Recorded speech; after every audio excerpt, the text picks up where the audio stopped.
ईश्वर प्रतिपल प्रतिघर प्रतिक्षण निश्चित है कि हो नहीं पाता। ईश्वर प्रतिपल प्रतिघर प्रतिक्षण मुश्किल है कि हो नहीं पाता। अत्यंत विवश एक सृष्टि रची, कहते हम सब जिसको माता। अत्यंत विवश एक सृष्टि रची, हम सब कहते सुनते जिसको माता। नेत्र में नीर और वक्ष में चीर के छोह के मोह में राखती माता। नेत्र के नीर और वक्ष के चीर के छोह के मोह में राखती माता।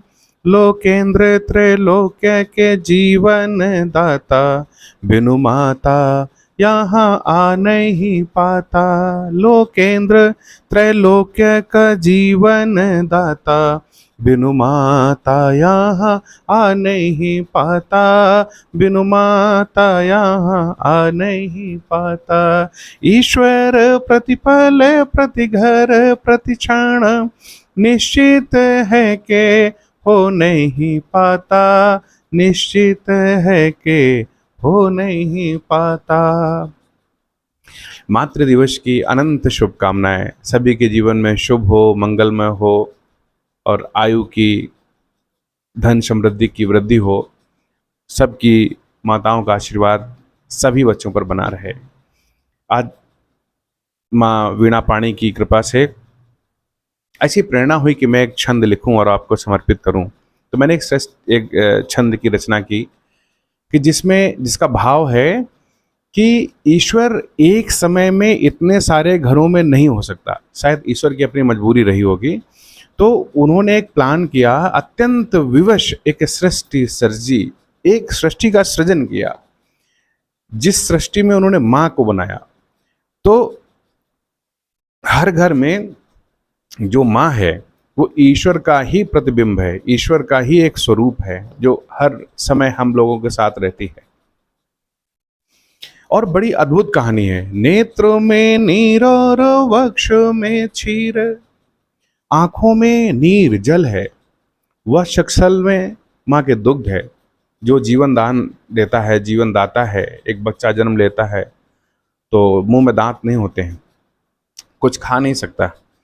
माँ के वक्त शक्सल का दुग्ध ही उसे जीवन औषधि प्रदान करता है, ऐसी औषधि प्रदान करता है कि उस दुग्ध मात्र का पान करने से उसके शरीर में किसी भी प्रकार की पौष्टिकता की कमी नहीं रहती।